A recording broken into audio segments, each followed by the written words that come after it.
All eyes are going to be on Finance Minister Nirmala Sitharaman on the Parliament, as the Finance Minister is going to be presenting the Union Budget for the year 2021 and fiscal year 22 today.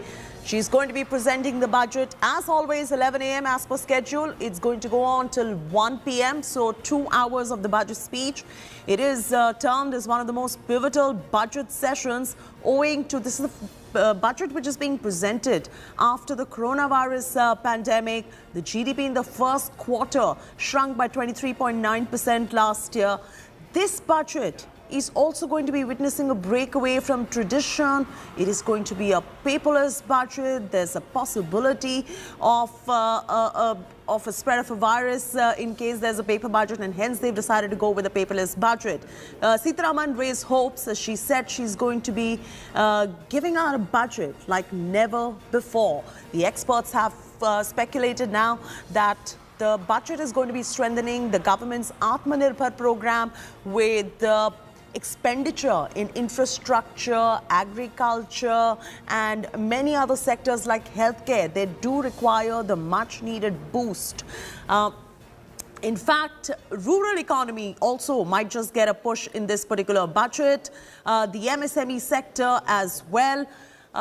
We're going to get you all those details with our expert panel that is joining us today, and a continuously seamless broadcast of Budget 2021 only here on India Today. Over the course of the next few hours, we will get you analysis, what the markets predict, what the experts predict, what the industry expectations are as far as Budget 2021 is concerned. But Finance Minister going on to say that this is going to be a budget like no other. Economy is on top focus. We're being joined by Rakesh Nangia, Chairman of Nangia Anderson, Dr. Jayjeet Bhattacharya, President for Center for Digital Economy Policy Research, Siddharth Modi, private equity and venture capital expert. And in just about a bit, we will also be joined by Rajiv Dubey, who is our managing editor of Business Today magazine. Good morning to you all, and thank you so much for joining us on this broadcast. First up, let's start off with the economist on this panel, Jayjeet Bhattacharya. Dr. Bhattacharya, good morning. This is going to be a budget like no other. It is coming at a time where the economy has been hit very hard by the coronavirus pandemic, and it's going to be unprecedented of sorts because I don't think that the finance minister ever even imagined that during her tenure something of this nature really could happen. What are your expectations? It's an undaunting task, needless to say, for the finance minister today. I think, Chaiti, all the areas that you mentioned, agriculture and infrastructure and job creation, I think all of those will be given a boost. But along with it, I think I'm expecting a large announcement on the bad bank. That's one key thing I'm looking at. And I think there will be a large package for farmers as well as, healthcare and so on that is already being expected.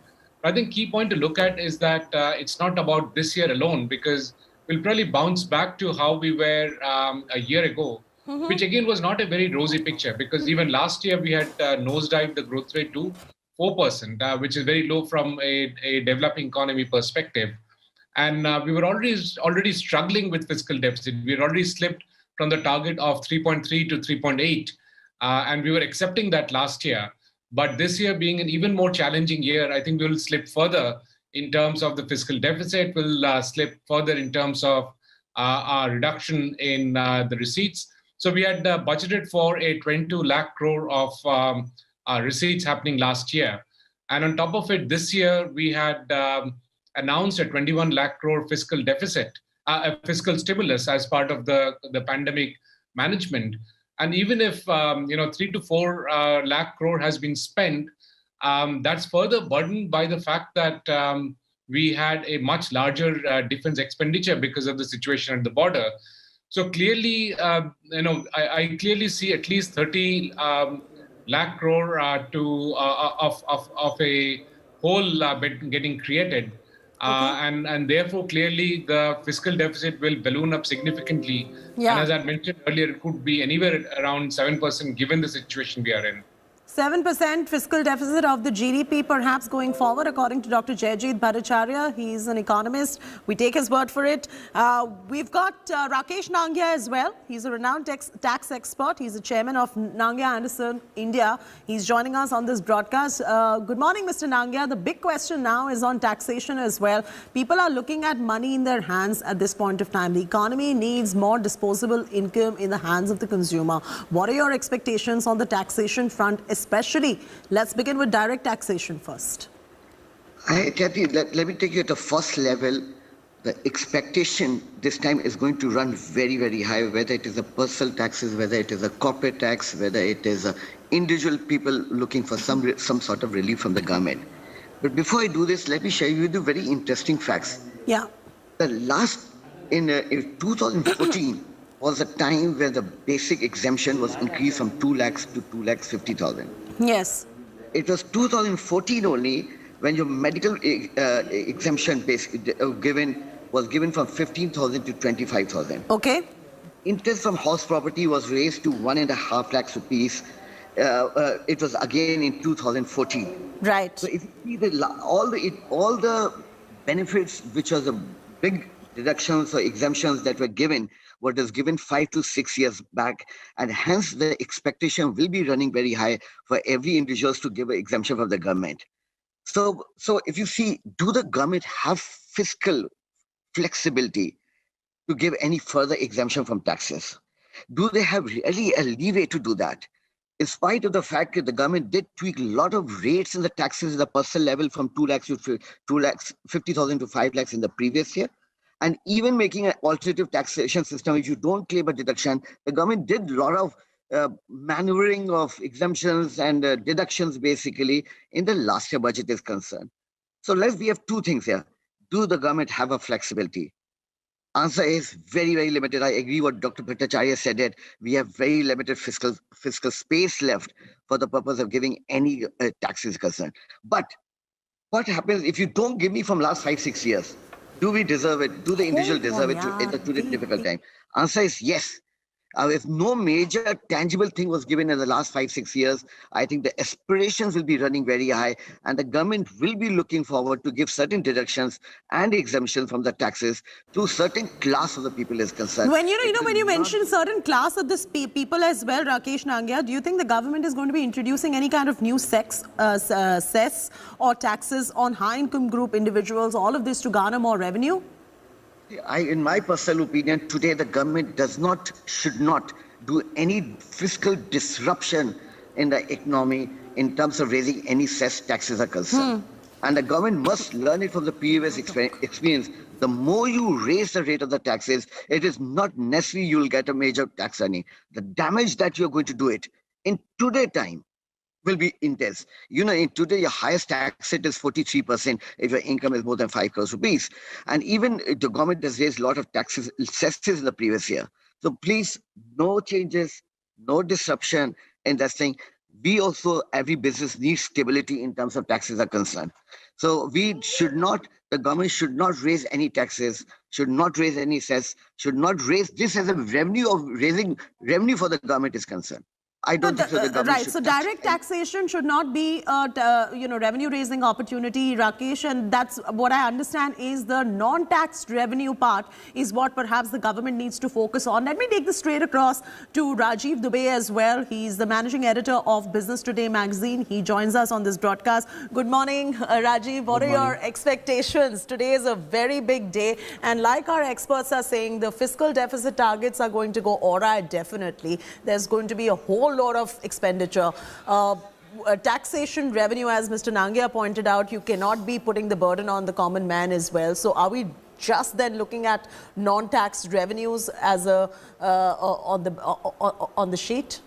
So Chaiti, if you look at it, the target that the government had set for the tax collections is already going to be lower by almost 6 lakh crore. Yeah. So as far as the debt that the government was taking, that was targeted at 7.8 lakh crore. Right, okay? right. So 7.8 lakh crore has already been raised to 12 lakh crore. The government is going to be taking almost 40% of what it will be spending this year as the debt, because the tax collection is going to be substantially lower than what it had targeted. So there is a substantial deficit. I mean, the deficit is going to be, as most economists are predicting, something between 7 to 8% of the GDP as against the targeted 3.5%.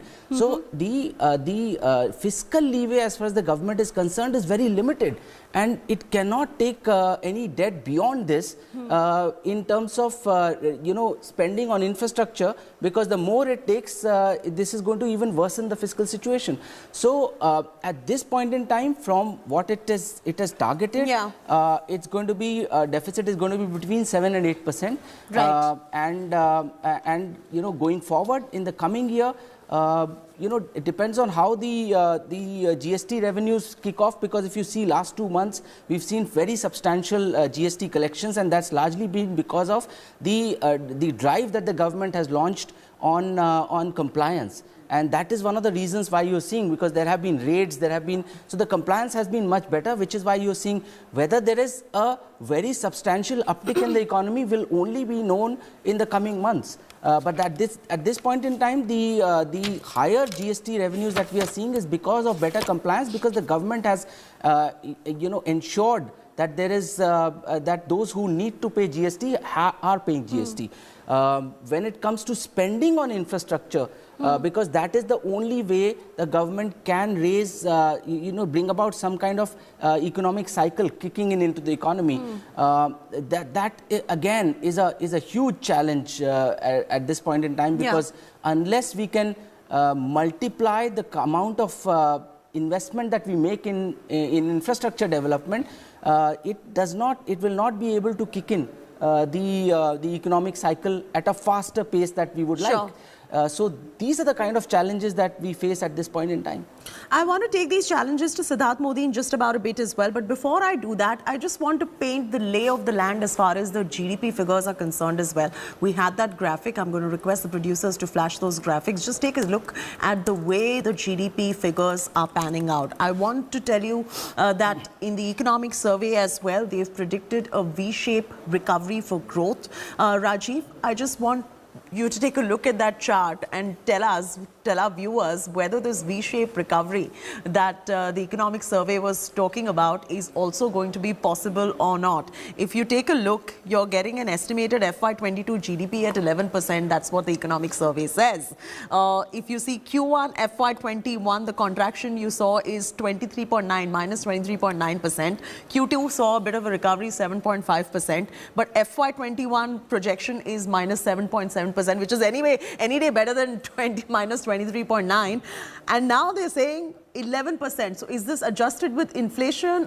What is this 11%? No, this is nominal rate of growth. See, Chetty, the first quarter was 24%, 23.9%. Second quarter again dipped, but it was better than what was expected. People were thinking that it could be 10-12% reduction in GDP. It was better at 7.5%.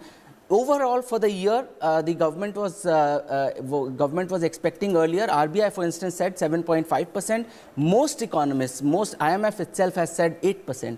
So our contraction will be 8%.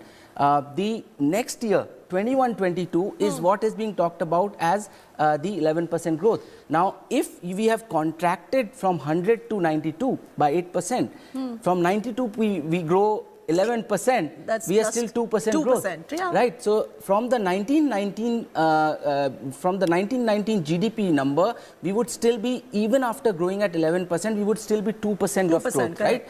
At the 1919 number, in between we would have lost 3 years. So coronavirus has had a very, very damaging impact, not just on Indian economy but on global economy. And one of the biggest concerns right now is, as far as the recovery is concerned, is that is this recovery V-shaped, or as some of the economists are saying, this is K-shaped recovery. It's an unequal recovery. There's a lot of disparity that you see. So there's a lot of disparity that is being seen. How is it that the government can ensure that the V-shaped recovery doesn't end up as a K-shaped recovery? Because the rich, if they're going to get richer, as you're seeing the growth in the wealth of the rich in this period from April to now is enormous as compared to the shrinking of the wealth of the not so rich. So that remains the big challenge. The big challenge for the government will be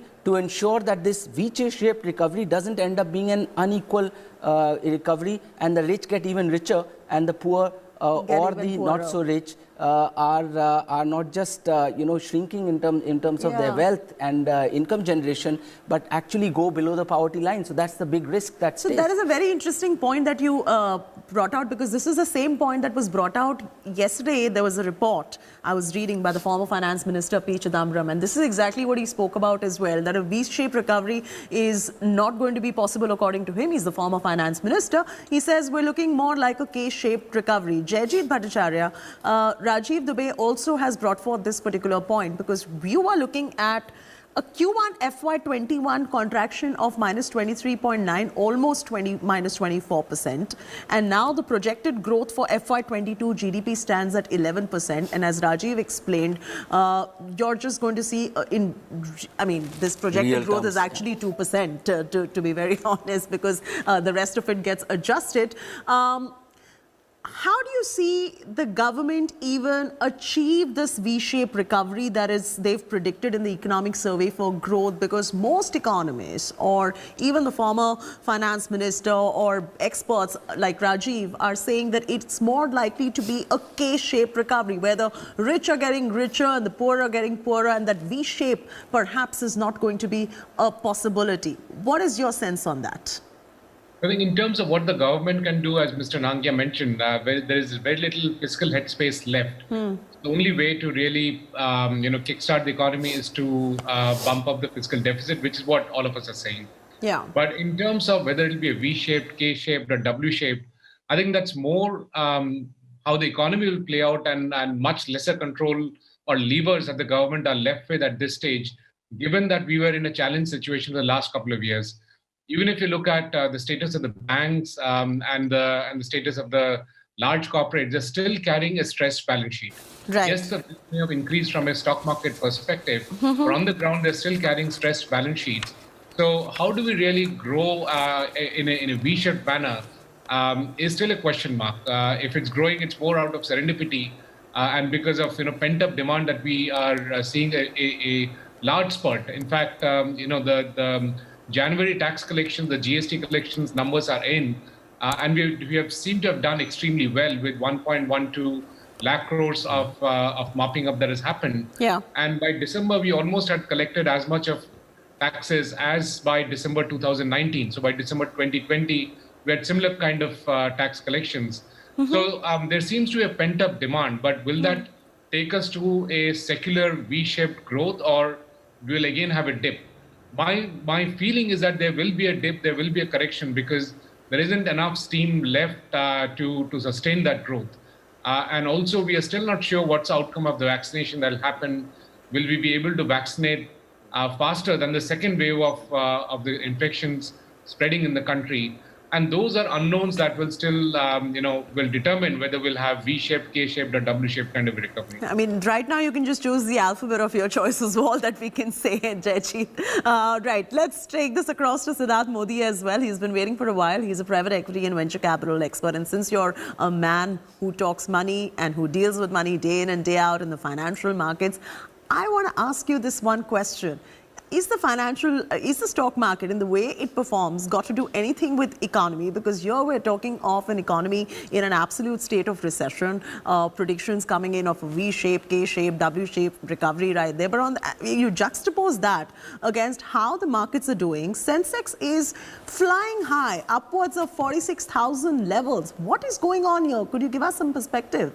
And is this any benchmark of knowing that the economy is really doing well? Because obviously the numbers are suggesting otherwise. When you have recovery in recession and the Sensex trading at above 46,000 levels, what does this really say? Well, I think it is not a function of where our economy is heading clearly. Yeah. I think, I think the facts speaks for itself. I think our co-panelists have already made the point.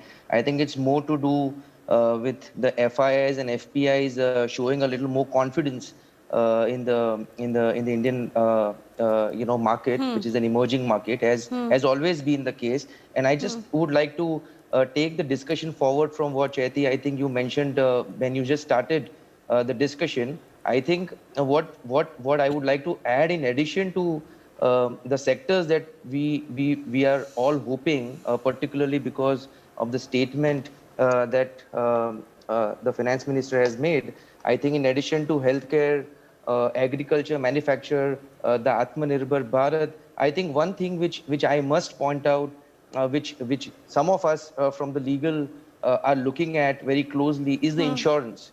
I think we have seen in this COVID time, I think insurance, healthcare are certain important sectors, and investors have shown a lot of confidence in this sector. You can see in last 1 year, 1.5 years, we have seen some very sophisticated private equity investors like Madison, Westbridge Capital investing in Star Health, or if you look at True North, who is invested in Max Bupa, or you have seen Kedara Capital invested in Religare Healthcare Insurance. Okay.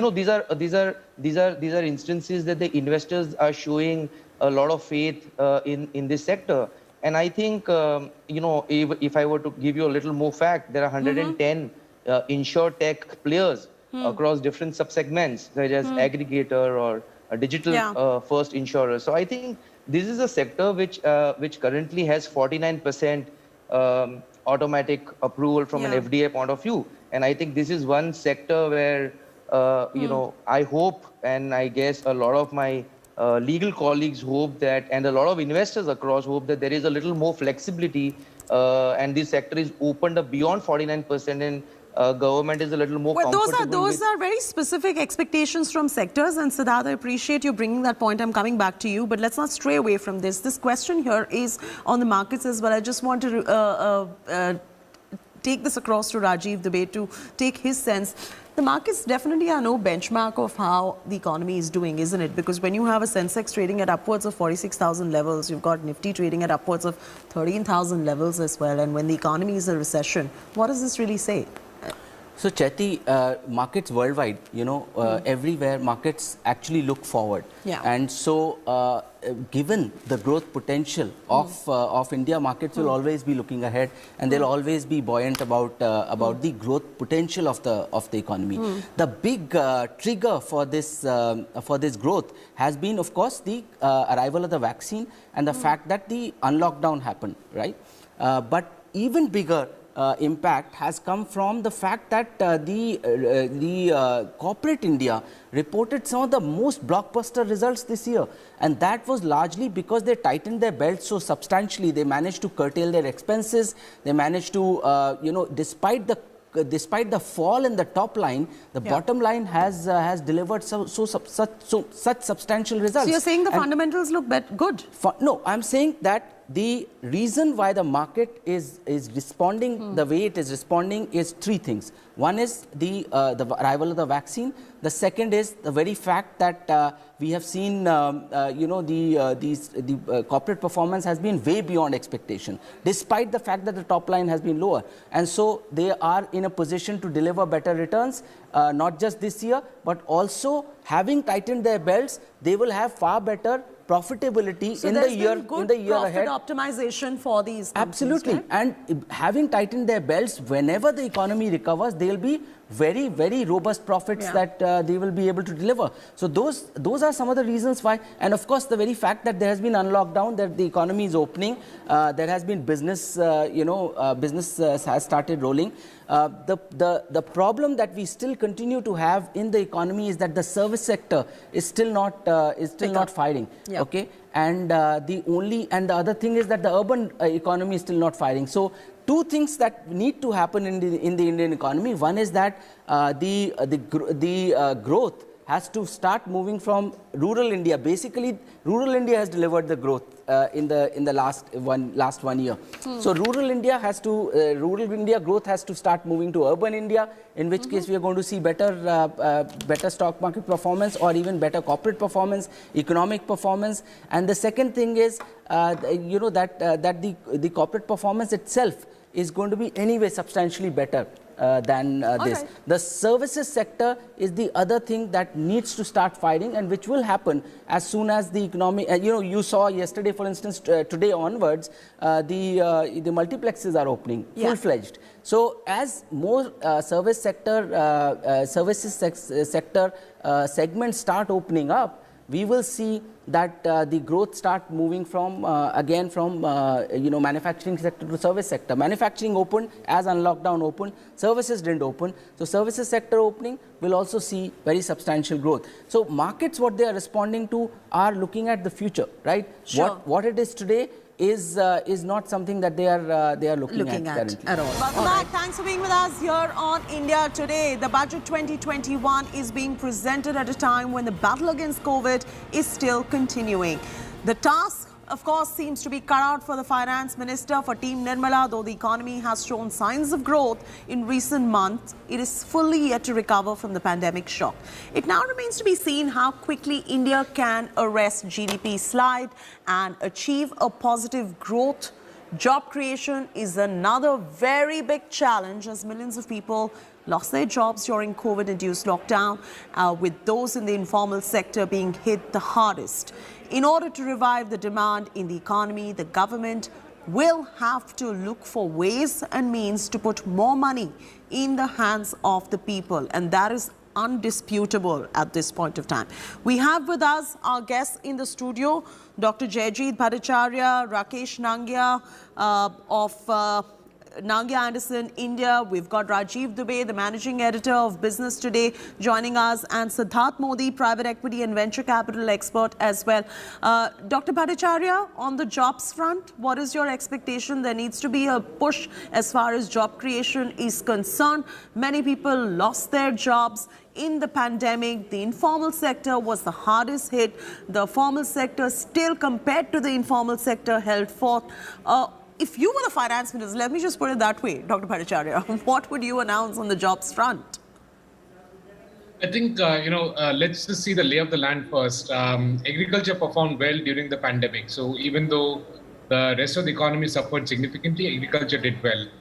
In terms of the informal economy, I think the data always has been spotty. So we really don't know what happened. And from anecdotal evidence, I think there was a complete massacre in terms of job loss that happened in the informal sector. The formal sector data is there, and I believe the formal sector jobs will come back as the economy recovers, and it clearly seems that the economy is on a quick path to recovery. So therefore, the focus areas needs to be on informal jobs and rural jobs. And I think we would need to provide, there are only three tools left with the government. There are fiscal, interventions, there are monetary interventions, and then there are the real space interventions, the real sector interventions. And I think the first two, in terms of fiscal and monetary interventions, I think that will be rolled out as in normal cases. I would expect certain benefits to be given for job creation. But I think what is more important is to identify sectors where large-scale jobs will be created, especially in the rural areas and in the informal areas, and ensure that those incentives actually flow in very, very quickly. I mean, not in the next 6 months, but immediately in the month of February. And there needs to be certain, rationalization in terms of taxes, which will help for money to go back into the pockets of the corporates. Some rationalization in terms of the GST. To give an example, there is a GST on digital payments, which just does not make sense because you're taxing expenditure of people. And so if you're making a card payment, there is a GST on it. I think those need to be removed to rationalize, to reduce the number of slabs that we still have in GST payments, reduce the highest rate, which is 18%, which is one of the highest in the world. I think those, if we can start reducing some of those rates, there will be money left in the hands of the corporates, which will help them invest more, which will then lead to more job creation. The other big thing that the government really needs to do is large-scale infrastructure creation. and that lead to obviously the infrastructure that is needed, which will also give a multiplier effect to the economy, but Yeah. also immediate jobs, especially for the unskilled and the semi-skilled labor in the market. Right. I'm taking this across to Rajiv Dubey as well. Rajiv, jobs remains to be a very big concern. Today, the common man today wants to know what happens to the jobs. Many people lost their jobs during the pandemic. There was a substantial amount of pay cut that was taken by many as well. There's a palpable amount of anxiety when it comes to jobs, and hence job creation becomes one of the top priorities of this government at this point. Yes, Chaiti, if you look at the unemployment rate, for instance, in the country, in about Jan-December calendar of 2017, we were at 4.5%. Today, in Jan-December of 2020, it was 10.3%. Okay. So unemployment rate has gone up from 4.5% to 10.3% in just and it has particularly shot up in the last year from 7% to about over 10%, and that has largely been an effect of the pandemic. The recent numbers that we are seeing of unemployment, they are in the 7.5% range from CMI. So we are getting back in terms of employment to unemployment ratio, but new job creation is the biggest question mark as far as the economy is concerned, because we do not have we are not spending enough right now on the infrastructure creation, which has allied industries, about 100 odd allied industries which are tied to it, which creates that kind of ripple effect in the economy and generates jobs. And then some of the sectors which have been very badly affected, where employment generation was enormous, was the MSME sector, was the apparel sector. These are the kind of sectors which had real estate sector. These are the sectors which had not just direct employment, but also substantial indirect employment. In many of these sectors, the direct to indirect ratio goes from 1:5 to 1:7, to 1:10 in some cases. So if those sectors have been impacted, they can only be brought back to some level of sanity with investment in infrastructure from the centre's point of view. And investment in infrastructure can only happen if we are able to raise the kind of resources that you would expect. Something like 80,000 crore that is spent on road development in the country, unless it is doubled or trebled, you are not going to see the kind of impact, that meaningful impact, for it to be able to kickstart the economy at the pace at which the government would like it to be.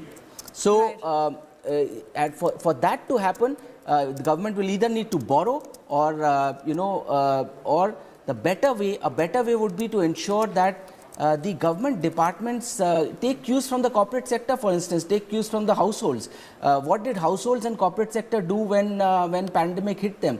They just tightened their belts, and corporate sector has delivered the kind of returns that were totally unexpected. So why is it that the government cannot ask the departments and the ministries to also curtail their expenses by about 10 to 15%? Imagine if the government of India, which spends 30 lakh crore in a year, is able to direct the ministries to be able to save 10%.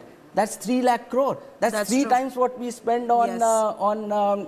So instead of all the discussion that is happening about budget busting, pocket busting, bank busting, loans to be taken by the government of India, it is better that the government of India takes cues from the corporate sector, takes cues from the households, and directs the ministries to save, which will itself build a very, very substantial corpus for us to be able to spend on infrastructure and kickstart the economy. We don't really need to borrow a very substantial amounts, and if at all we can borrow beyond that amount. Sure. Imagine 10% saving is going to be 3 lakh crore, or 15% saving will 4.5 lakh crore. That's 4 times what we spend on road development. Right. So those are the kind of things. If these are things that need to be brought into the system. Directives have to be issued for the government to also take cues from the corporate sector and the households to save. Absolutely. I also want to take this across to Mr. Nangia. Mr. Nangia, would you like to see any urban equivalent of Manrega and more expenditure on that front coming in from the finance minister today while we're talking on jobs? That remains to be the top priority on the minds of the common man today. A fair amount of anxiety, like we were talking about earlier as well, in the minds of the people. People have lost jobs. The pandemic has been unprecedented. What is your sense on an urban equivalent of Manrega? Chetty, I just need to add here, the only panacea or only way to attract the unemployment is development. Right. The government has to recourse to every possible means to ensure that the trajectory, that we come back to the normal pre-COVID level as early as possible. Right. But unfortunately, this COVID is not a local issue. It is a global carnage, actually. Right. Every country in the world has been affected. It's a once-in-a-century type of evil that has taken place. And normally that's average. Such incident doesn't happen more than once a century. Yeah. So it has a massive affected every sector. Could be one of the things where practically everybody, every individual has been affected by this thing. So unemployment remains one of the biggest headache for the government. The government will have to come out to address this matter. And how do you do that? The first is only thing, bring back the economy back to the scale. Bring back the sectors which have been severely affected and touch them. And I must tell you one thing. Let's take one sector, which is the complete tourism sector. Unfortunately, this sector has been given a stepmotherly Which one are you talking about? Come again? The tourism sector. Tourism sector. Tourism and hospitality very badly hit, yes. And you won't believe it, this sector gives more than employment to more than 13 million people, basically. And unfortunately, there is no special impetus which has come by the government on this sector. And they have been affected. They will continue to be affected for at least another 12 to 18 months' time before the economy comes back to normal. So government needs to touch specifically such sector who have left to the very high unemployment discussion. So you're saying that first touch the ailing sectors and then go on to the sectors which are fairly doing well and have fought fairly well in the pandemic as well. Let's take this across now. My colleague Anjana Om Kashyap spoke to the Chief Economic Advisor KV Subramaniam about what are the budget expectations and challenges. Take a look.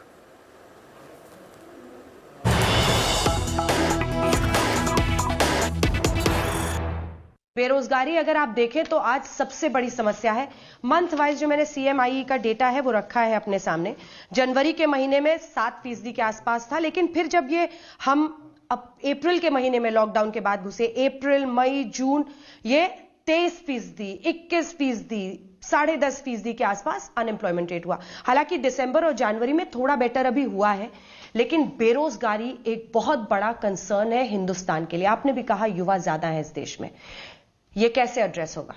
पहले तो मैं ये सरकार जो है, जो PLFS की data है, जो periodic labour force survey, unemployment के आंकड़ों के लिए PLFS पे ही अपना वही सही आंकड़े होते हैं, क्योंकि जो सर्वे मेथोडोलॉजी है वो सर्वे मेथोडोलॉजी साइंटिफिक होनी चाहिए। और इसमें अभी और ये तो एक अलग बात हो गई, लेकिन इन आंकड़ों को संकेत हो सकता है, लेकिन इन आंकड़ों को मैं एकदम एक मतलब फाइनल वो तो नहीं लूंगा।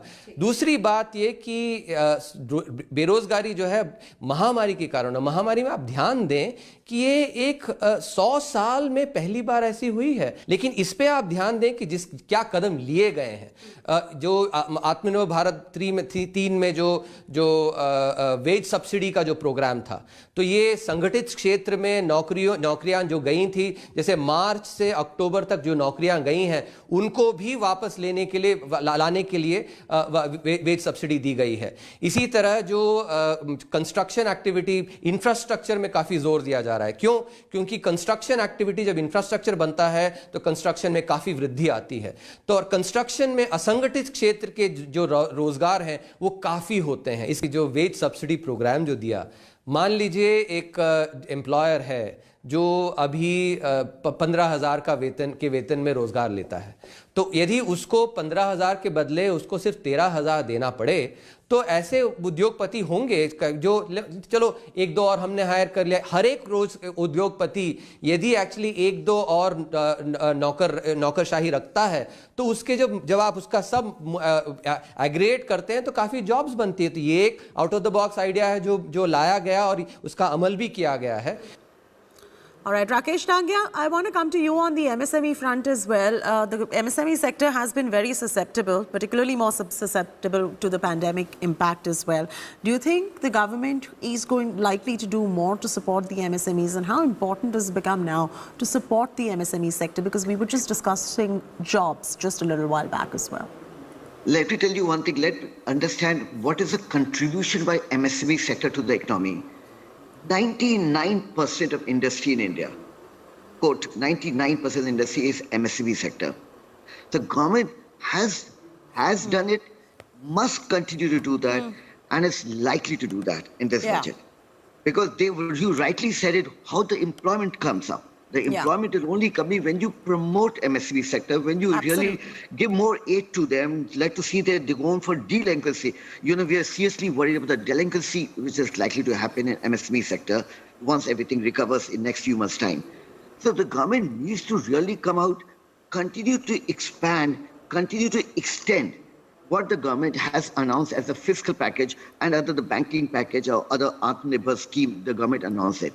So please understand, MSME plays an extremely important role in the whole economy of the country is concerned, and the government needs to provide impetus to them, government needs to provide interest deferment to them, government needs to provide extension of the repayment of the loan is concerned, and to avoid any serious delinquency or failure in the MSME sector is concerned. Because till now, the MSME sector, which contributes highly to the retail demand, the retail demand has not pent up. Even today, 50% of the footfalls are less in the malls than what is the pre-COVID level was concerned. The other question on everyone's mind is when it comes to taxation, especially the high GST rates, Mr. Nangia. There are crippling taxes on petrol and diesel as well, and one question on the common man's mind would be, how do I spend less on petrol and diesel? Do you think that should be brought under the GST ambit, and overall the tax slabs need to see some sort of contraction at this point of time? See, government is seriously stressed in terms of revenues concerned today. And GST, yes, it came back to normal. For January figure, it was 1,20,000 crores. The day before yesterday, the figure came. But can government bring the petroleum products and the diesel petroleum aviation field back to the GST fold is concerned? The government of sure has done the back working and has seen what is the loss that's likely to happen, or in other words, what is the gain they are getting it by not giving an input credit of this field is concerned. It's an extreme level of demand actually, whether it is the aviation sector or all the sector is concerned. But the possibility and probability of the government bringing the aviation sector today, when the revenue seriously stressed, when the tax revenue is seriously stressed, and I don't think so, the likelihood is very less. And if the government is going to bring it, they will bring it gradually and scale-wise. They will bring only aviation if they have to bring it gradually. Then they will bring it more and more. And today, in terms of expecting any lower prices in petroleum is concerned, I think we are seeing it in the latest figures there. We are going to hit a century very shortly if the current phase of the hike in the prices continues in the petroleum and diesel products. No, there are ridiculous levels at which we're buying petrol and diesel today. Jaijit is, I know I've been speaking to Jaijit for many, many years about all these taxations and how all the slabs need to be brought out, because Jaijit is somebody who has always maintained that lower the taxation, the better it is and the higher the revenue collection. Dr. Bhattacharya, if you could throw some light on the fact that these taxes are very high when it comes to the slabs as well. If you see 28% on the higher side as well. Not just that, petrol and diesel, why are they still not under the GST ambit? No, absolutely, Jyoti. And taxation is essentially a cost to the economy. It's always distorting, especially indirect tax is highly distorting. And it leaves a reduction in the economy in that sense. I think not bringing in GST into the petrol taxation and the diesel taxation, the fuel taxations, I think that's something that's causing even more distortion. It is high time that we need to rationalize the taxes on fuel. Also, because fuel leads to any increase in cost of fuel leads to food inflation, and that's something that should be well avoided. I mean, we went into a higher, inflation regime last year in the middle of the year because the food prices were going up. I think with the prices of fuel again being going north because of additional taxes being put on it, again we'll see food inflation coming back, and again. Hello everyone, this is Rahul Kamal here. Hope you enjoyed this video. For the latest news and analysis, like and subscribe the India Today YouTube channel, and don't forget to press the bell icon to stay updated.